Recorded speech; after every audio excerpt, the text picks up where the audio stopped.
foul-mouthed kids, zombie mayhem, and an actual Wolverine? Deadpool and Wolverine is packed to the brim with jokes and cameos, but there could have been way more.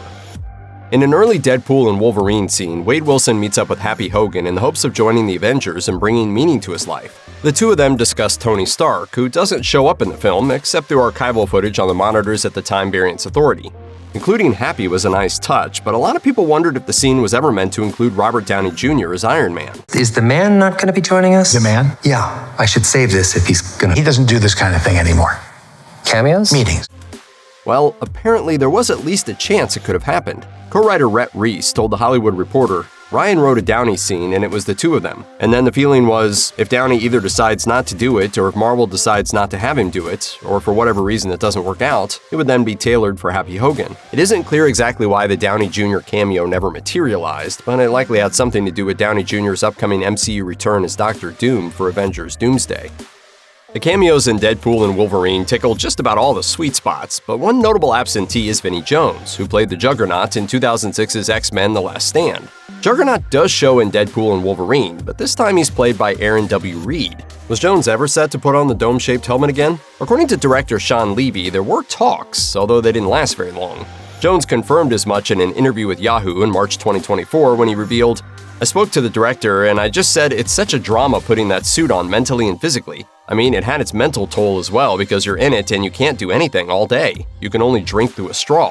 He said there were negotiations to make it happen, but ultimately they couldn't strike a deal. I really wanted to do it, but they didn't have the budget to put me in the suit. Marvel Comics fans love a good Fastball Special, a move invented by Wolverine and Colossus in which a super-strong hero tosses a comrade at high speed. This move made its way onto the big screen in X-Men: The Last Stand, with the brawny metal X-Men hurling Logan at a Sentinel during a Danger Room training simulation.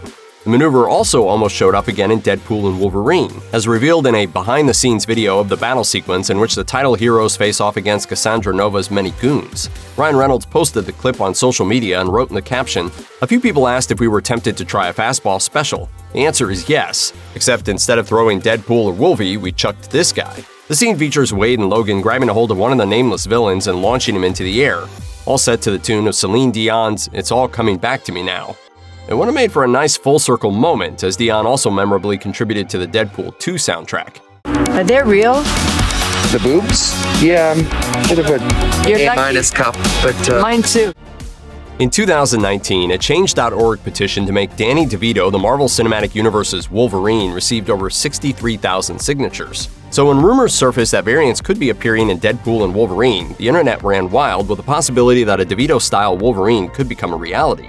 In an interview with The Hollywood Reporter, co-writers Paul Wernick and Rhett Reese dispelled and confirmed a few rumors about what fans could have seen. Wernick mentioned that DeVito was indeed considered for the sequence that sees Deadpool traveling the multiverse and meeting the various Logan variants. He would have played the smaller, more comic book accurate version of the character that was ultimately achieved by putting Hugh Jackman's face on a body double. As Reese said, "Ultimately, it was thought it was just funnier to see Hugh. A short version of Hugh was funnier, and that was inspired, obviously, other than by the comics, that was inspired by Tim Conway's Dwarf on Golf." Ryan Reynolds and Rob McElhenney have been glued at the hip ever since they purchased the Welsh soccer club Wrexham AFC in 2020. Now we're business partners, friends, and yes, sometimes lovers. So, naturally enough, many fans speculated that McElhenney might appear in Deadpool and Wolverine, perhaps even as a Deadpool variant. The rumors of McElhenney's participation in the film did turn out to be true, though he was ultimately cast as a TVA agent rather than a variant. Unfortunately, viewers didn't get to actually see him on screen, as his scene was cut.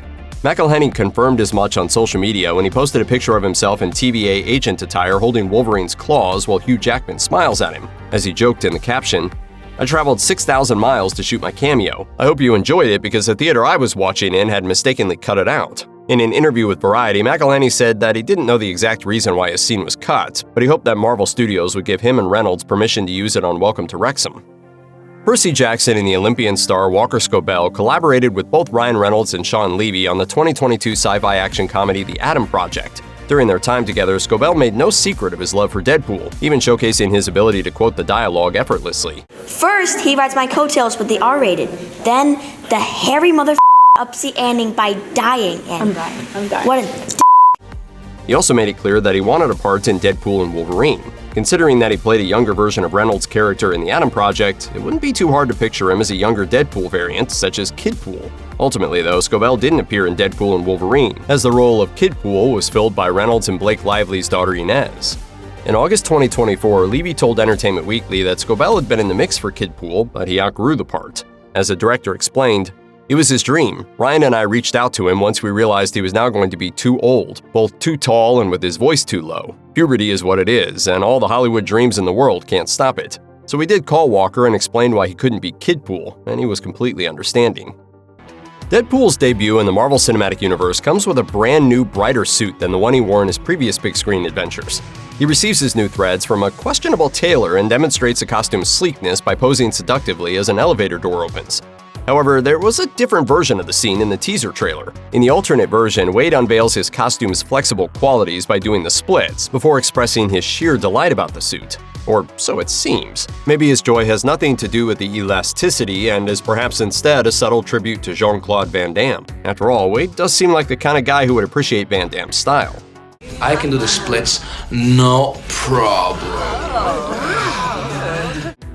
If we were to rank every MCU movie's opening scene, it would be hard not to put Deadpool and Wolverine at the top, thanks to Wade Wilson's inspired dance moves to the tune of NSYNC's Bye Bye Bye. Unfortunately, though, Wolverine doesn't receive the same opportunity to show off his happy feet, which is a shame considering Hugh Jackman's musical theater pedigree. However, there actually was a plan to let Jackman get footloose in a scene that didn't make it to the final cut. At a press conference promoting the film, Jackman discussed some of the wild rumors surrounding the movie, jokingly saying that Wolverine was meant to sing and dance in the nude. Ryan Reynolds chimed in to add that there actually was some truth to this, minus the nudity. As he revealed, in an earlier pitch of the film, there was a dance number with Jackman set to Elton John's "I Guess That's Why They Call It the Blues." Considering Deadpool's wacky and unpredictable nature, it should come as no surprise that he's faced off against brain-hungry zombies. Specifically, in the comic series Night of the Living Deadpool, the Merc with a Mouth finds himself in the middle of the zombie apocalypse. This was part of the Marvel Zombies subsection of the Marvel Universe, in which pretty much every character transforms into a member of the undead. And as it turns out, before Hugh Jackman returned as Wolverine, Ryan Reynolds wanted to battle some zombies in the third act of Deadpool and Wolverine. As Paul Wernick revealed to The Hollywood Reporter, he pitched this idea of Deadpool versus zombies, and he pitched this final scene, the climax of the movie being Deadpool going down the line into Madonna's Like a Prayer and wantonly killing zombies. As the script progressed, the zombie concept developed into the big battle against the Deadpool Corps. However, a piece of Reynolds' original plan remained intact, as the Corps includes a bodiless zombie variant known as Headpool, who's voiced by Nathan Fillion. Hold your fire! After Wade Wilson and Logan escape from Elias' wrath and traverse the void to look for members of the Resistance, Wolverine sniffs out an abandoned diner where they stop for some food and drink. It's a memorable scene, but the final cut lacks a hilarious part that appeared in a trailer released on Best Friends Day. You mind putting your mask back on? Super hard to eat while I'm wearing it. It's super hard to eat when you're not. Then, for what appears to be the first time in his life, Wade is speechless. The exchange allows Logan to hit Wade with an absolute zinger. Ultimately, though, it's not like this moment is sorely missed in the final version, as Wolverine has more than enough opportunities to deliver plenty of verbal jabs elsewhere. Deadpool and Wolverine pulls out all the stops with its parade of cameos. With Wesley Snipes as Blade, Chris Evans as Johnny Storm, Jennifer Garner as Elektra, Daphne Keane as X-23, and Channing Tatum's debut as Gambit, there's no shortage of mind-blowing surprise appearances. I'm about to make a name for myself here. But even with that thorough lineup, comic book movie fans' thirst for cameos can never be fully quenched. So there were a lot of people who were wondering where in the world Nicolas Cage was as Ghost Rider in the midst of all this chaos. In an interview with Collider, Ryan Reynolds confirmed that Deadpool and Wolverine indeed planned to uncage Johnny Blaze and let the spirit of vengeance ride once more.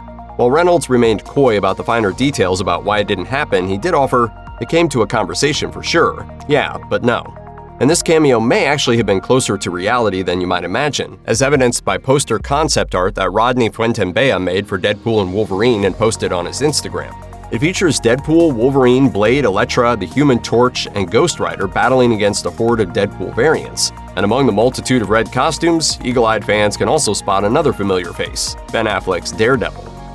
Deadpool's search for the perfect Wolverine variant sees him encountering a number of different Logans who viciously beat him up along the way. But it turns out these multiversal battles could have taken another radical turn if there had just been a little more time available. During an appearance on the Happy Sad Confused podcast, Sean Levy explained how everyone grappled with the decision over which specific variants to choose for the scene. There was one idea that they all particularly liked, but they ran out of time to actually put it in the final product. As Levy recalled, "We really wanted an actual Wolverine, the animal, and that he would maul Deadpool, but we came up with that idea too late to do a convincing digital Wolverine." So that one's in my back pocket, should I need one for any sequels.